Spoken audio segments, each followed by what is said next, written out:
This is a little sutta. Sutta just means thread. The idea is you hear one sutta, it's just one thread. You need to get a sense of the whole cloth. So here's one thread. This is from Arnold Lobel, who some of you may know from his children's stories. And this is called the Garden. Everything you need to know about meditation. Frog was in his garden. Toad came walking by. "What a fine garden you have, Frog," he said. "Yes," said Frog, "it is very nice." But it was hard work. "I wish I had a garden," said Toad. "Here are some flower seeds. Plant them in the ground," said Frog, "and soon you will have a garden." "How soon?" asked Toad. "Quite soon," said Frog. Toad ran home. He planted the flower seeds. "Now, seeds," said Toad, "start growing." Toad walked up and down a few times. The seeds did not start to grow. Toad put his head close to the ground and said loudly, "Now, seeds, start growing." Toad looked at the ground again. The seeds did not start to grow. Toad put his head very close to the ground and shouted, "Now, seeds, start growing." Frog came running up the path. "What is all this noise?" he asked. "My seeds will not grow," said Toad. "You are shouting too much," said Frog. "Your poor seeds are afraid to grow." "My seeds are afraid to grow?" asked Toad. "Of course," said Frog. "Leave them alone for a few days. Let the sun shine on them. Let the rain fall on them. Soon your seeds will start to grow." That night, Toad looked out his window. "Drat," said Toad. "My seeds have not started to grow. They must be afraid of the darks." Toad went out to his garden with some candles. "I will read the seeds a story," said Toad. "Then they will not be afraid." Toad read a long story to his seeds. All the next day, Toad sang songs to his seeds. All the next day, Toad read poems to his seeds. All the next day, Toad played music for his seeds. Toad looked at the ground. His seeds still did not start to grow. "What shall I do?" cried Toad. "These must be the most frightened seeds in the whole world." Then Toad felt very frightened, felt very tired, and he fell asleep. "Toad, Toad, wake up," said Frog. "Look at your garden." Toad looked at his garden. Little green plants were growing up out of the ground. "At last," shouted Toad, "my seeds have stopped being afraid to grow." "Now, well, you will have a nice garden too," said Frog. "Yes," said Toad, "but you were right, Frog. It was very hard work."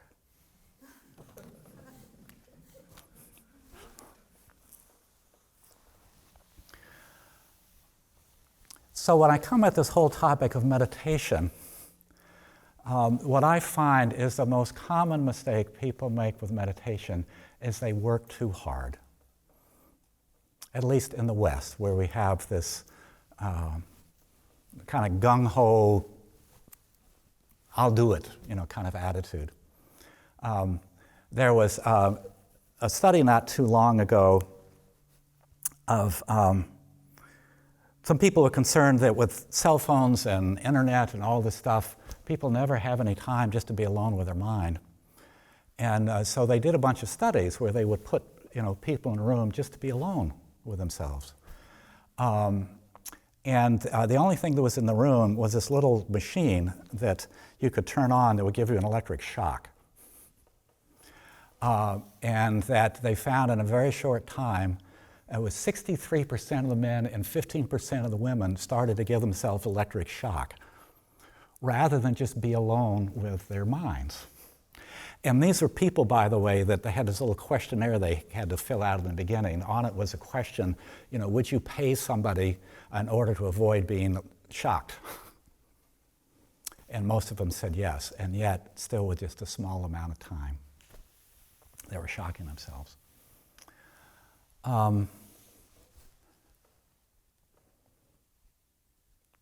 It's a very, very bad pun, and I don't mean it, but I find that finding shocking, actually.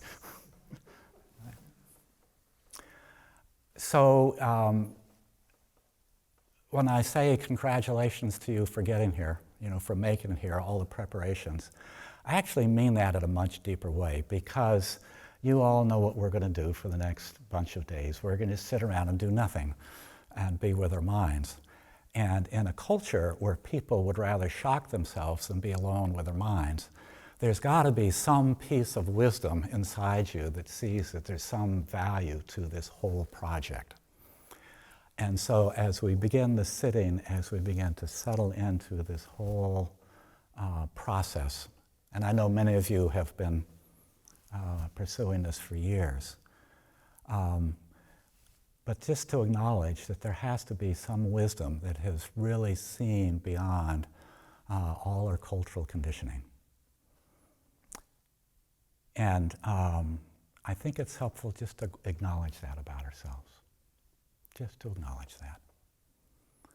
That there is some part of you that already knows what it is you need to do. And there's all other kinds of stuff that'll get you all confused, and we'll be sort of sorting through all of that. But there's a lot of wisdom and heart in all of you. Or you wouldn't be here. Or you wouldn't be here.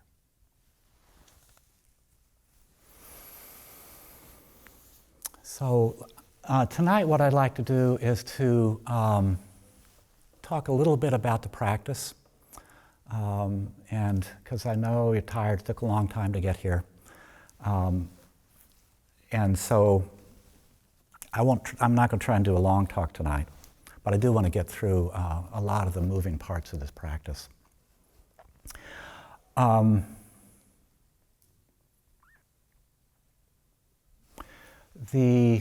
Where's Jordan? For the interview things, are you going to set those up, or are we going to set up sign-up sheets to have people pick a time? I'll pick an option. Either one of them are fine with me. Why don't I have people sign up for them? Yeah. Okay. So we'll put up a sheet that has the times on it. There'll be 10-minute slots, and you can sign up for what you like. Okay? That'll be up mid-morning tomorrow morning. You may sign up. Yeah. And we'll start those interviews day after tomorrow. Okay. Tomorrow morning at 5:30, we're going to start with the refuges and the precepts, and one of those precepts is to go into silence. So you can get the talking out of your system tonight, and tomorrow we will go into that silence. In some Theravada traditions, they call it noble silence, but that the Buddha actually meant something different. Noble silence actually talks about as the mind begins to quiet. It goes into a natural quiet. What would be wonderful to do is to let everybody talk with the one restriction that you have to be mindful as you talk. But unfortunately, few of us have the momentum of our mindfulness to be able to handle that. What usually happens, and these, yogis that have done a lot of meditation, be very, very still and open your mouth, and the mindfulness just goes. So if we were doing a 2 or 3 week retreat, we might just be in silence for a week, and then as the mindfulness deepens, we might loosen up on that. But I think it'd probably be more beneficial for us just to be in silence. And I would say the silence is quite fragile, so it's important if you do start talking, even if it's whispering to somebody else, the energy carries around to people around you. And so I would invite you to really honor that.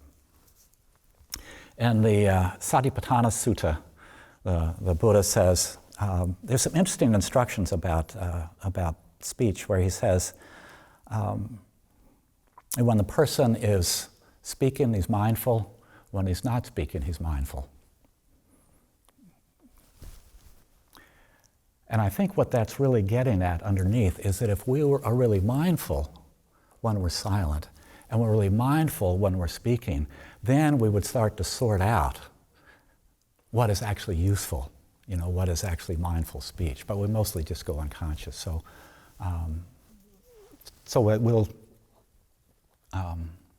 hold the silence. That doesn't count with me. So if you want to talk to me, or if you need to talk to Jordan about something, that's fine. Or if you're at the table and you need the salt, that's okay. Just make sure it's utilitarian. Pass the salt. It's not, I was thinking about it, I didn't want to ask you, but would you mind if you pass me the salt? Just keep it real functional. It doesn't need to be elaborate. And again, as Jordan mentioned, I will be here at 11 tomorrow. My thought was, I know a lot of you are starting into this practice, and I want to give you some time early tomorrow and then mid-morning tomorrow, and then if you have some questions or things that you're concerned about, we'll gather and hear those, and I'll respond to those.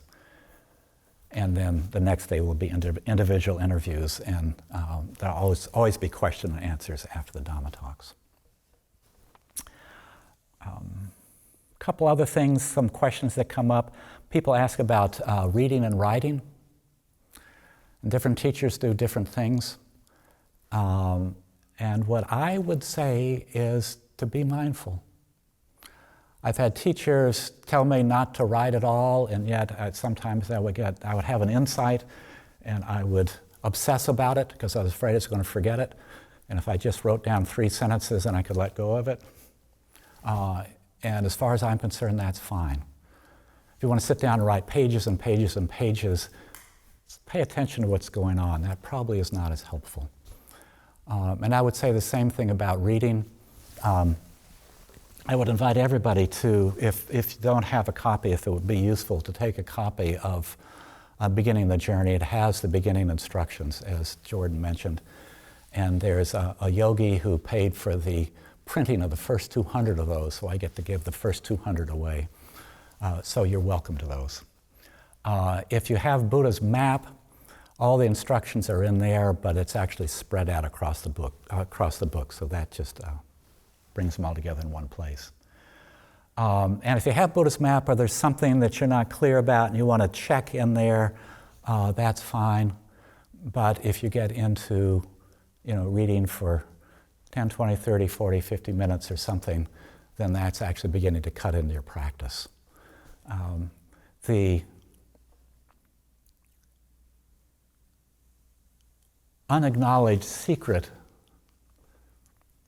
so 35 or 40 years of practice, I never heard another teacher say this until U Tejaniya mentioned it, but it's so obvious, is that when we're doing this practice, our intelligence has to be fully engaged. Even if you're sitting there deciding when to 6R and when not. So to read, etc., just pay attention to what's helpful for you. And if you think something would be helpful and then you do it and you find it's not so helpful, that's actually useful insight. So just be guided by that. Okay.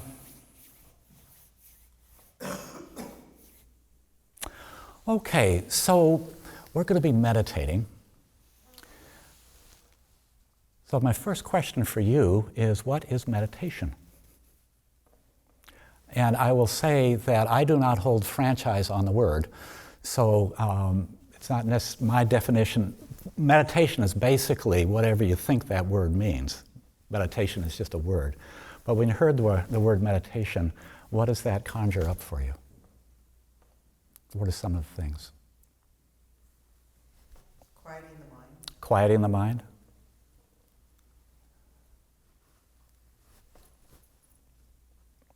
Inner awareness. Inner awareness? Okay. Good, good. What else? Cultivating positive states. Cultivating positive states? Being present in the moment. Being present in the moment?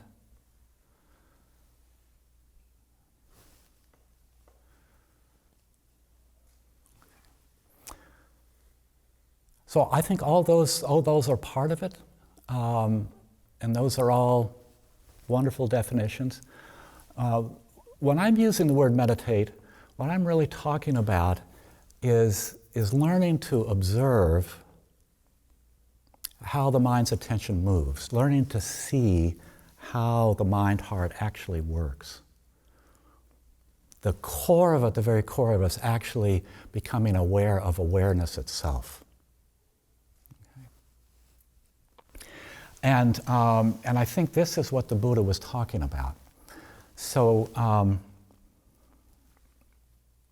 to just give you a little bit of the Buddha's perspective on this, let me just tell you a little bit of his story. And this is a story that many of you know, but just to review some of what his path was, because it reflects a lot on what this practice is, before I go into the details of it. The Buddha was a prince, right? He was the son of a king. It wasn't a monarch. These were small principalities, so it was a small kingdom, if you will. But it was a very wealthy time in India. So he was relatively wealthy.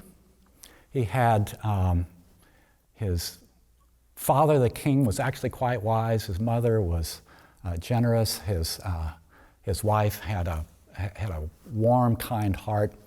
He was the best education, refined music, cultivated friends. And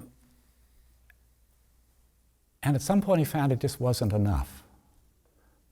That despite all that stuff, roofs leak, crops fail, relationships drift, people get sick and die. As one of my favorite singers, Paul Simon, wrote once, it says, "Oh, spare my heart, everything put together sooner or later falls apart." And so he was very aware of the limitations. So he had all the sensory, all the happiness that the material world could bring, and it just wasn't enough for him. And when his son Rahula was born, he looked in on his sleeping newborn and wanted what every father, what every mother really wants for their kids, was happiness. And he realized he didn't know how to find it. And so there's a long story that we won't go into all this, the ins and outs about what it means that he left. But he got up in the middle of the night and woke up Chana, his bodyguard, and left the palace and traveled a good distance from the palace, and then he took off all his princely robes, cut his hair, put on a monk's robes, and became a barefoot homeless monk, giving up the external world as a source of happiness and really wanting to look inside to see if there were a better foundation for happiness. And there had been at that time, in fact for eons, many, many spiritual practices that were used to cultivate wonderful states of tranquility and ease and bliss. And he engaged in all those practices. And he literally mastered them to a degree that no one else who was living at that time had.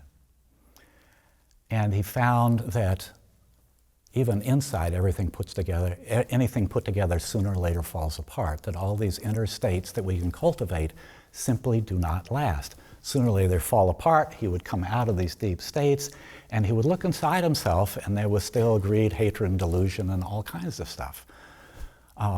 If you've ever tried to hold a beach ball underwater, you know what the problem is. When you cultivate these deep, powerful states, they get so strong that they push down the agitation, the worry, the unhappiness. They just push those out of consciousness until you're in these deeply blissful states, which is wonderful unless you relax. And then all that stuff just pops back up again. So, and the other problem with all those practices, by the way, was that they were killing him. There was a belief at that time that there were spiritual forces and worldly forces, and they conflicted with each other. And so if you suppress the worldly, then the spiritual gets stronger. So there were all these ascetic practices of denial. And so he was down to the point where he was starving to death. And he realized if he went any further, he was actually going to die, and he still wouldn't be awakened. And so that didn't work. And so he left his practice and wandered out of the hills of Rajagaha, out into the Ganges plain. And there's a sweet little story about Sujata and being nursed back to health. But when he got up, when he gained his strength back and then crossed the river over to this grove and sat down under a pila tree, that he was pursuing a fundamentally different practice than anyone had engaged in at that time. He saw that trying to bend the mind, heart to its will just didn't work. It just doesn't work. The problem is it works for a little while. You can get those deep, peaceful states, but eventually it falls apart. And so I think what went on was he said, well, look, I can't control this stuff, so maybe I ought to just sit down and see if I can see how it works. You know, what is it that creates happiness? What is it that creates anguish? So he was no longer trying to control anything, just trying to see as clearly as he could what was going on. And when he did that, he woke up. It turns out that that is actually enough. That,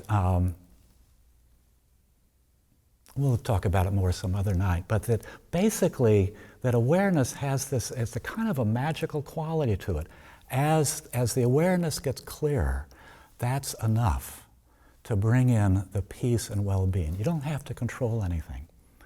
So what we're doing in this practice is that we are just cultivating as much as we can a clear, heartful awareness. And that if we do that, the awareness itself will take care of us. So we're stepping out of trying to be in control and just trying to cultivate more and more awareness. Okay?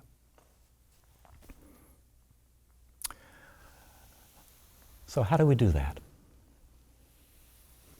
There are two practices that work very, very, very, very closely together that we're going to be engaged in.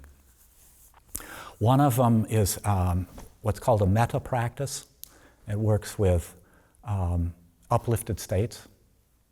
When you're smiling, when you're happy, when you're relaxed, the mind is actually a lot clearer. If I'm all, worried and frightened and tied up in knots inside, there can be all kinds of stuff going on out there, and I'm not aware of it because I'm just so balled up inside. Right?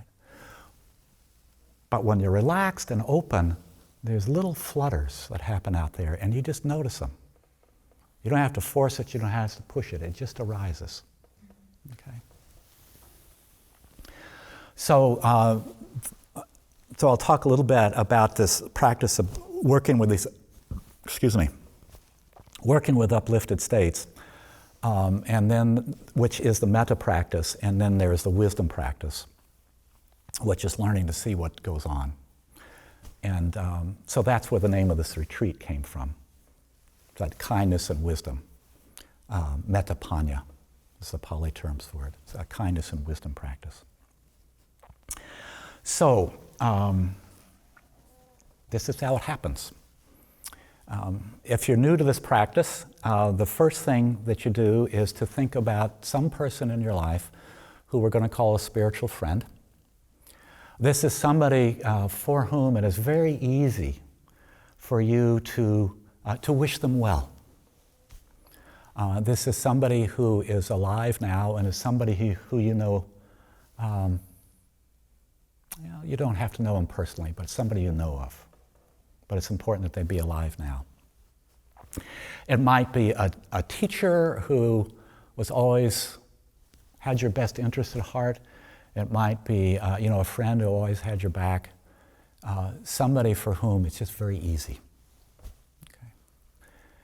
And so the practice begins by using simple phrases. They usually start with may you or may I. May you be happy.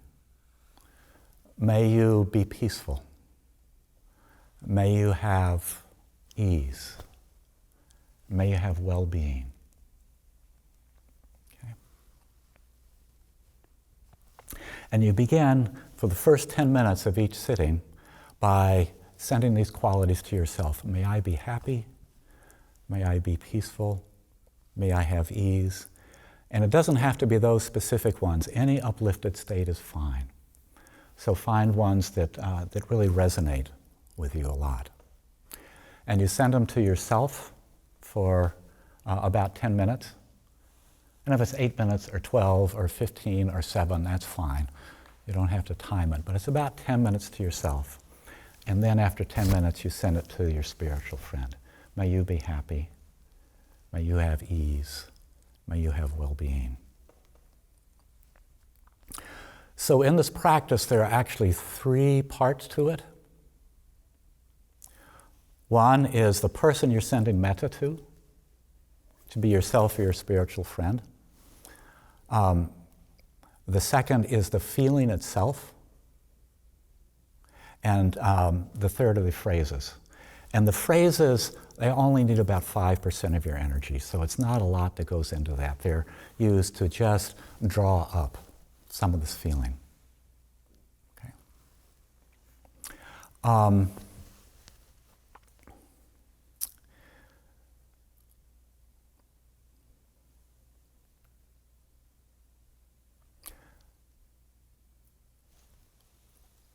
Most of your energy,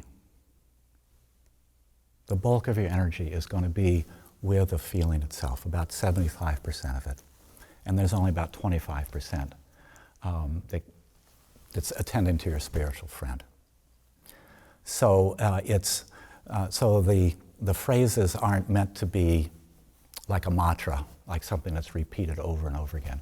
May I be happy, may I be happy, may you be happy, may you be happy. You really just use them very slowly.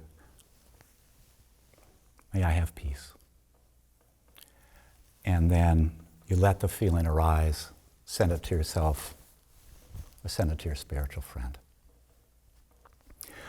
There are 2 ways of doing it. One is you can send it to your spiritual friend out there. The other is you can put them into your heart and just surround them with that feeling. Okay? So is that clear? At this late hour? So that's the metta practice. The real practice, the one that's really most important, is this one that we affectionately call the 6 R's. So you will be sending metta to yourself, to your spiritual friend. And as you do that, there will be other thoughts, other sensations, images that will come into your mind. Does anybody doubt that? I don't think so. The distractions come in all over the place. As long as you are still aware of the feeling and can still send that, you just ignore those. Okay? So if you're used to doing a one-pointed practice, when other things come up, that's a problem, right? Because you're supposed to just be one-pointed on this. This is not a one-pointed practice. We're trying to create a mind-heart that's really wide open. And so you'll be aware sometimes of multiple things. And as long as you are aware of the feeling of metta and of sending that out, or sending it to yourself, that's fine. Just ignore the distractions. But sooner or later, your attention will be totally hijacked, right? You'll be sitting there, sending metta, and there's this lovely feeling, and then you're thinking, well, I wonder about what, I wish they'd had something different for lunch. And you're just gone, right?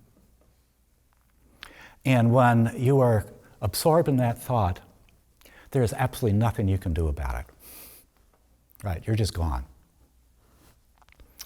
But after a while, there will be a little bit of wisdom that will come in, and that wisdom will appear in the form of, oh, I was meditating, right?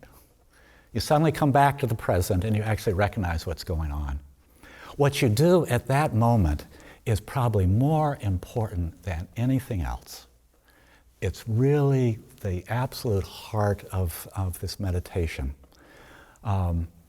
So one strategy people have is just to bring the awareness back to the metta as quickly as you can.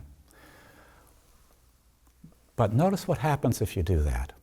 When the mind goes off, it is always because there's a little bit of tension in it. You may not be aware of it, but there's some tension that's drawn it off. And now you're creating more tension as you bring the mind back. Actually, to just force the mind back is a form of greed, right? Or aversion. I want this state, not what's there. I want to get rid of that one. I want to come here. And practicing with greed or aversion is not very effective. Right? So we need a way of bringing the attention back that doesn't create more tension. So, this brings us to the 6 R's. Somebody want to pass these around? So this is your 6R cheat sheets.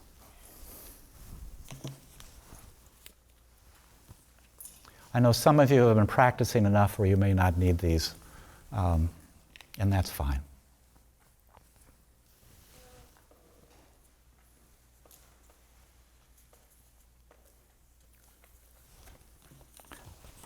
And these are very cleverly designed so they can be folded in half. And so you have on one side each of the 6 R's, and I'll run through them, and on the other side is a synonym for it. And then if you really want to get fancy, you can do a 6-fold from that and then turn it into an origami crane. But anyway. So, mind has gone off. There is something inside you that just woke up and said, oh, I was meditating, where am I? So the first thing you want to do when you recognize that is to recognize that you have gone off. That's the first of the 6 R's, right? Which you've already done a little bit of. And it's very important. It's recognizing that your attention has been drawn off, and if you've been drawn off by a thought, it's not getting into the content of the thought. It's just recognizing that you've been drawn off.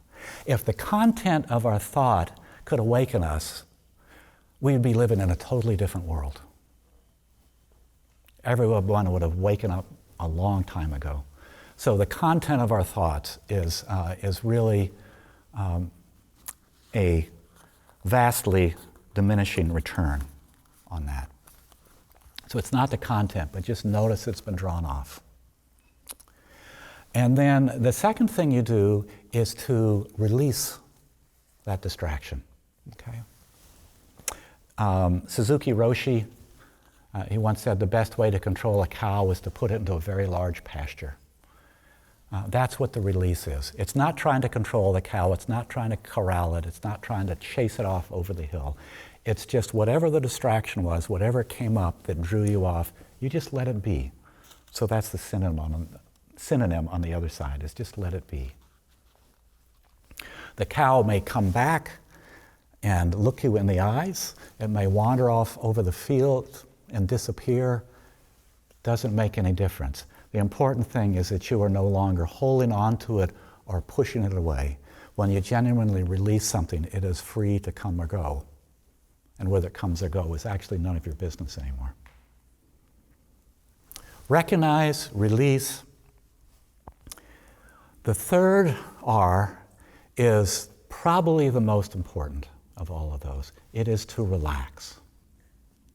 It is to relax. The second noble truth says that the root of our experience of difficulty in this life is, it's called tana. It's this inward tension. And it's some tension that has drawn you off. And it's the tension that when the Buddha was first practicing, before he was a Buddha, they were trying to suppress all that. And the thing that he did different was to actually not try to control it, but just to relax. And you'll see this in all the suttas.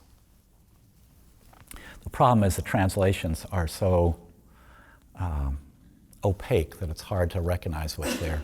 There's this phrase that appears over and over that tranquilizing the formations. Tranquilizing the formations. And when I first read that, I think formations, rock formation, tranquilizers, you want me to put medication on a rock formation. So I had no idea what they were talking about. But when the Buddha said tranquilize the formations, the root of the word there is tranquility. Bring tranquility to things that have formations, mean things that have been formed, thoughts, impressions. The simplest, most down-to-earth translation is just relax. Recognize, release, relax. And then the fourth is re-smile. And we call it re-smile just because we were trying to find an R. It's basically to bring in some uplifted states. So the mind has been tense, it's been a little bit contracted. So recognize, release, relax, bring in some uplifted states. And sometimes you can't figure out, well, how do I bring in uplifted states? You don't want to force anything, but you can always just raise the corners of your mouth, just a little bit, smile a little bit. And from what we know about how the brain operates, it's just even doing that mechanically brings in a lightness. So there was tension that drew you off. Recognize, release, relax, smile. The mind is in a lighter place, and then you bring this lighter, clearer mind back to your object of meditation, descending out to metta. So that's the return. And we throw repeat in on the end just to say you're going to be doing this a lot. So repeat as needed.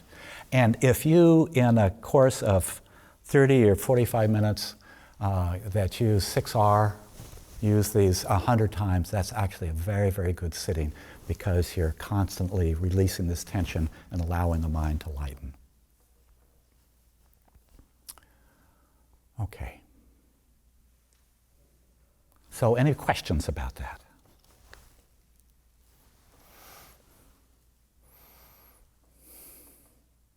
How many people are ready to go to sleep? Quite a few, quite a few.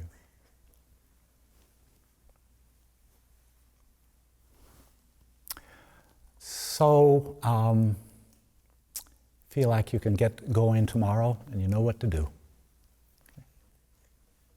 No? Probably not. Okay. So, where might be a difficulty for you? Release and relax. Mm-hmm. And, okay, when my thought is drifting away, Mm-hmm. okay, say I'm planning for next day's trip, Mm-hmm. I start thinking. So you were saying not forced to coming back, but just release and relax. Well, first of all, you have to recognize. Right. Okay, when you recognize, okay, say, okay, if I suddenly aware that I'm planning my trip, not doing my meditation. Right. Okay. And it's enough to just recognize that you're thinking. Okay. Mm-hmm. Yeah, we was thinking, okay, I'm drifting. Yeah. Drifting away, my thought. Okay. So when you say relax, meaning, okay, starting from that moment. So you recognize, I recognize. and then you release the thoughts. And I stop the thought. you don't actually stop them. You just, what you'll feel when you're caught in those thoughts is the mind is sometimes kind of shrink wraps around them. The mind sort of goes like that, or it's pushing, or it's got something tied up. You just release that. What it actually feels like when you do the whole thing is it feels like you are actually relaxing into what was going on. So it's not pushing it away, but you just release your grip on it. That's something I don't quite get it. Okay, because if I already recognize I'm drifting off, okay, I think I probably would just instantly, okay, I would just, okay, come back to the primary subject, which is Sending the metta. Saying phrase Yeah. to friends or to myself. Right. So if I really don't know how to do this, the difference between bring this mind back and then the release. okay. That's kind of hard. I just don't know the difference. Maybe it's really easy, okay? I just don't know the difference. Okay. So part of the difference is that with this meditation, we're learning to observe movements of the mind's attention, learning to be aware of the awareness. So the meditation is really not about the object of meditation ultimately. Meditation is not about the breath, it's not about the body, it's not, it's actually about the qualities of the mind. And so when your awareness, when your mind has been drawn off to something, we want to spend just a few moments to actually see what's going on in the mind. So you see that it's been drawn off, and sometimes just seeing that is enough to release it. It may just happen by itself. That's fine. So you may see it, just seeing something may cause it to release. When it releases, it may just relax on its own. But it's really important to see if there is some tension, some tightness in the mind, or in the body, or in the emotions, and allow that to soften. It's surprising because you can be off thinking about something quite wonderful, and it feels just wonderful, and then you come to the relax step and you realize that actually the body is tightened up a little bit, or the mind is tightened up. And so you spend a moment to just see that and allow it to soften. And if you come back and it seems perfectly relaxed and you don't notice any tension that can be released, that's fine. So it's not forcing it. But you want to be sure to give a little bit of attention, just attention, to make sure. And sometimes, when you relax, you just smile automatically because it feels good. There's kind of a sense of relief. So they can flow quite naturally. And in fact, when the practice goes deeper, they all do blend together.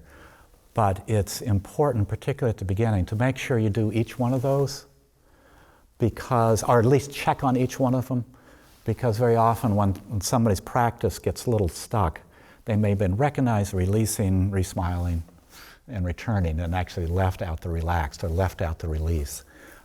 It's actually, for those of you who read my book, when I first came across this, it reminded me of these old Burma Shave commercials, these little advertisements along beside the road. It seems so jingoistic. It was like, but it actually is an incredibly fine-tuned, rubber meets the road, very practical application of what the Buddha called wise effort.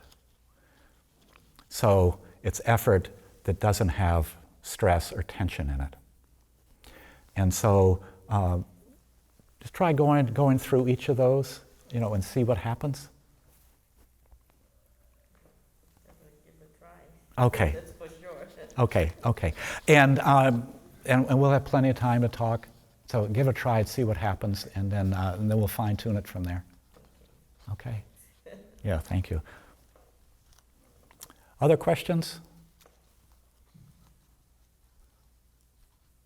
Or some of you think, don't ask any questions, I want to go to bed. Okay, that's enough. That's enough. Let me see if I had anything else I forgot about. I wanted to. Oh yes, I did have this. This only take me about 45 minutes to do. No. Walking meditation. Thank you. So,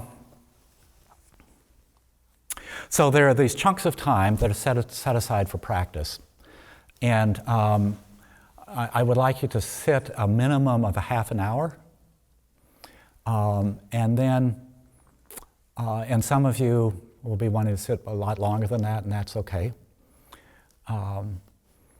But at some point it'll feel like it's enough, and then you get up and do a walking meditation. You just shift from the sitting to the walking meditation, and walk for a minimum of 15 minutes. And you can walk, as long as 45 minutes, and then come back, and so you'll be going back and forth from the sitting to the walking. I'm just saying do a minimum of a half an hour and a minimum of 15 minutes, so you don't go 5 minutes and then 2 minutes and 5, and spend all your time popping back and forth. The walking meditation is basically the same. You are sending metta, loving kindness, compassion, uplift to yourself, to a spiritual friend.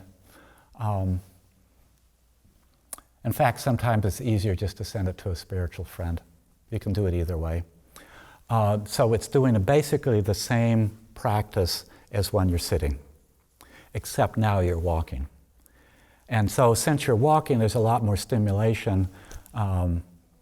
For many people, the mind won't settle as much, although for some people, for me quite now, sometimes it just settles very quickly when I'm walking. But it's a whole different environment, so it's not going to feel the same.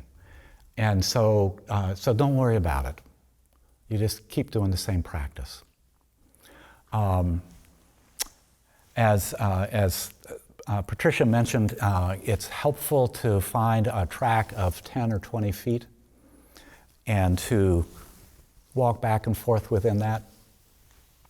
And it's helpful to keep your eyes down.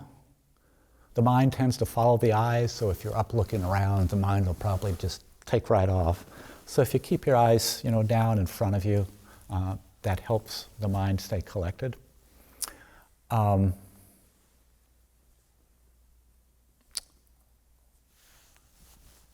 else should I add? Some of you guys have been doing this. Thank you. Moderate. So there are lots of practices where you go very slowly. When I was practicing in Thailand, there were 7 movements. Lifting the heel, raising the toe, moving forward, placing, lowering, shifting your weight, lifting. It would take me half an hour to walk across my kuti, which was about 6 or 7 feet. The selling point on that is that it helps build that deep collectiveness. But the reality is, with this practice, as you'll find, is that it can go quite deeply, very, very quickly. And it helps to get your blood moving a little bit. So I would prefer, when you're walking, just go out and walk at a normal pace, unless you're really sleepy, in which case you want to maybe walk a little bit faster, do something to get your blood circulating again. And I would also say, during the first day or so, what always happens to me when I go on a retreat is what a lot of you are feeling tonight. It's that, your accumulated fatigue as you get in this quiet setting starts to rise to the surface. So if you need to go take some extra rest, do that. The meditation, even though this really does have a lot of relaxation and ease with it, it really does take some energy. And if your physical energy is just low, it's just going to be frustrating to no good purposes. So feel free to give yourself the rest you need. And if you find yourself that you're really getting lots of rest and you're sleeping for reasons other than body fatigue, then that's a different story. And you may want to sort of look at that and do something different, maybe walk faster or something to get your energy back up. But please, take care of your need for rest. Thank you, David. What else? Anything about eating? Eating's a good thing. Well, eating is quite interesting because, basically you get everything going at once. I mean, there's taste, there's touch, there's movement, there's the mind thinking about what I'm doing next, there's sounds, there's all of it, and you can get really lost in it. And so I would just say eat mindfully, pay attention to what's going on. Again, there are traditions that are a little more militaristic than I am, that, we lifting, touching, tasting, chewing. You can do that if you like.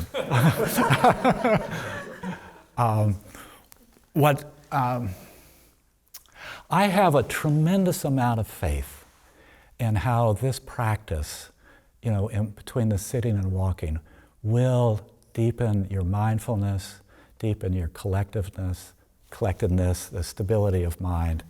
And I would invite you to take as that grows. So what we're cultivating is this awareness, and just take the awareness as it is into everything you do, including eating. That it doesn't, from my standpoint, it doesn't need to be ritualized. There are times when you can get just incredibly fascinated with, I remember sitting there chewing and just suddenly becoming aware of how my tongue moves when I chew, how it moves food around and all that. And if you get really interested in that, want to slow down and watch that, that's fine. But I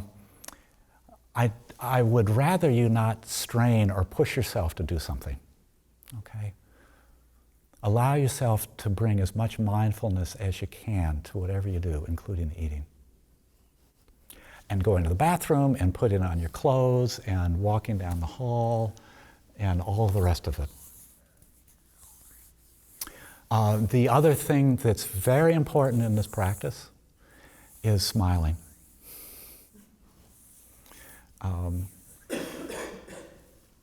If there's one simple thing you can do to deepen your practice, it's to smile as often as you think of it. So if you just smile right now, even in your fatigued bodies, can you feel what that does to the mind? Just even that little bit of mechanical stuff, how it lightens and brightens. And if you're so tired, well, I don't really care, but actually you notice that it feels good. And it may make you even more aware of how tired you are, but you can still smile while you're tired, right? So keep the smiling going. Keep the mindfulness going as much as you can without forcing it. And it's a lot easier to bring your awareness back than it is to hold it steady on something. So what a lot of this is just, that's where it is, and then you recognize, and soften. And that actually strengthens the mindfulness, and it'll get stronger on its own. It'll get stronger on its own if you do that cultivation. Okay, what else? I have a question. Yes, Susan. How to handle, if you want to waste, I know how to handle, but maybe some people, for beginner, maybe tell them how to handle drowsy, when you want to sleep, is sleepy, how to handle it. How to handle sleepiness? Yeah, sleepy, drowsy, so you almost just stop thinking, to stop feeling how well it is, and so on. If that moment, but your mind didn't swing to another place. Just you're lost. Okay. We're actually going to talk a lot about that tomorrow night. So I'll just say a little bit that when the mind goes out of balance, there's two favorite ways. One is too much energy, is agitation. The other is too little energy, which is the sleepiness. And I don't want to talk too much about sleepiness tonight because I know a lot of you are legitimately, physiologically just plain tired.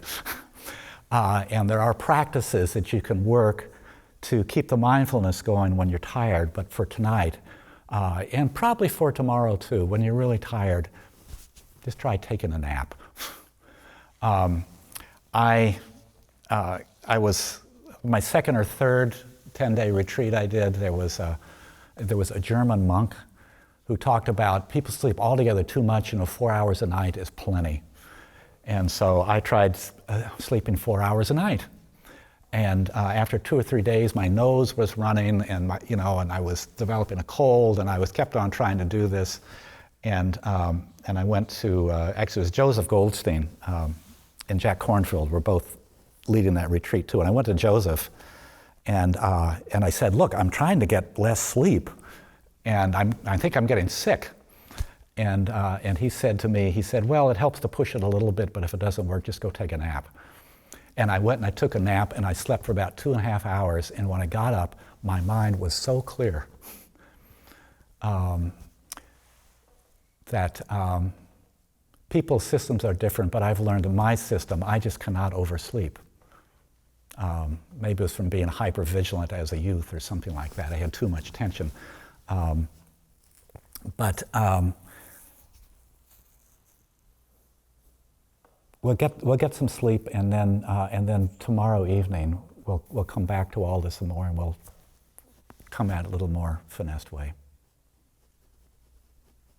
Okay. Another question. Pardon?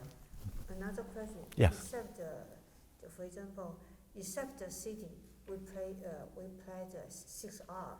But when you go to when you're eating, do you want to apply 6R? Or do any? Yes, you can. You can use the 6 R's anytime. If you're just starting out with it, go gently. Let them come on. Basically, what you're doing with the 6 R's is, as you do them more and more, it will become a habit that just starts applying itself. My concern, and you can just think about this and just notice it in yourself, that if you try to push it too hard in too many different places, you find yourself recognize, release, relax, smile. So you want to allow it to unfold on its own. So I would say keep doing the 6 R's gently. If you're never doing them, doing a little bit more, and see how it unfolds.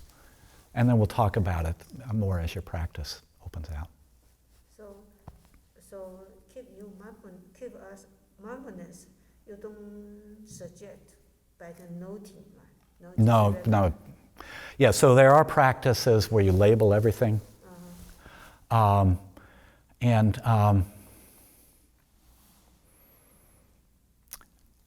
I've used those. They when I was in Thailand, I used those for 2 months, and I think they have some value, but it's really kind of limited. And so I would just stick with this, and don't worry about putting labels on everything. So you recognize what's there, and the mind may come up with a label, and may just recognize what it is, but it's not an extra project. Just keep it simple for now. Okay, anything else? When you say recognize, do we actually need to say, "Hey, I'm recognizing"? No. Yeah. No. It's just be aware of. Yeah. That's enough. That's enough. And sometimes the mind is a little fuzzy. You're kind of aware of it. But as you become more aware, that will strengthen on its own, so you don't have to force it. But just be aware. And if the mind is fuzzy, you notice the fuzziness. And being aware of the fuzziness actually creates more mindfulness. Okay. So a lot of what you're recognizing, and more and more what will happen is what you're recognizing is basically the attitude in the mind.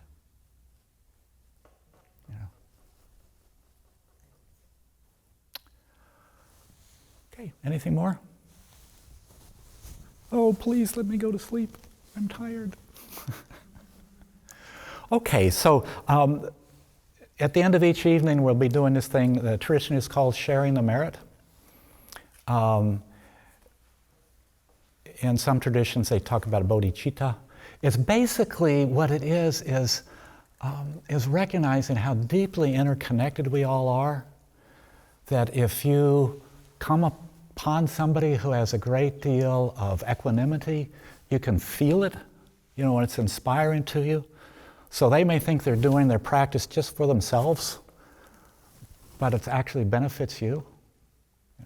And when we do this practice, some of this is intentionally sending it out to a spiritual friend, but as you cultivate, your own awareness, people around you will benefit from it. Your family will thank you for it. My wife likes me better when I come back from a retreat, And I like her better when she comes back from her yoga class. And so at the end of the evening, we just acknowledge that and then intentionally take whatever it is that we feel we have gained and sending that out to all beings everywhere. Okay? So we'll...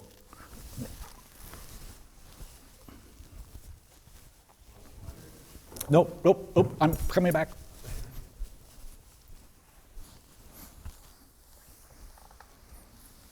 Oh, yes, I forgot I was wired, so I didn't.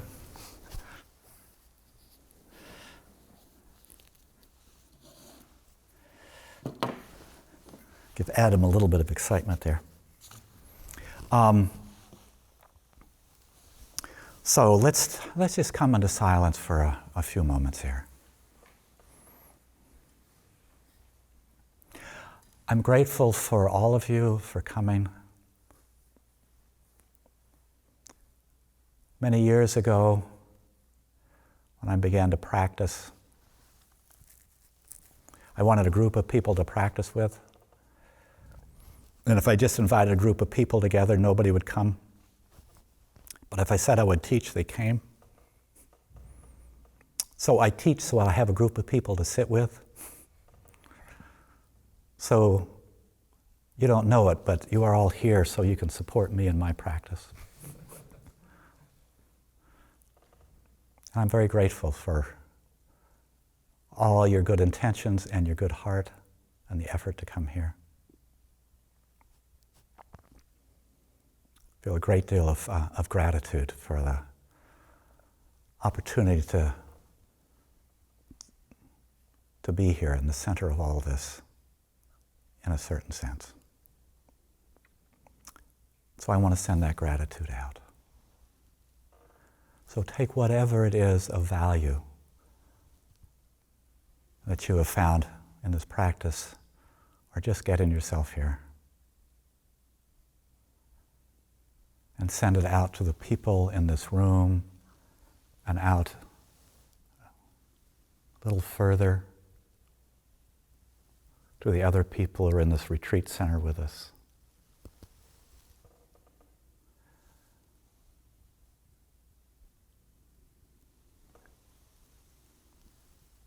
And then sending it out around the whole planet. May all beings know their true nature. May all beings be happy.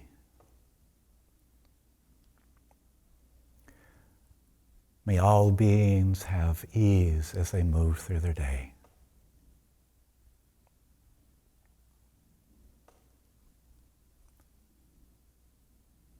May all beings have sweet dreams.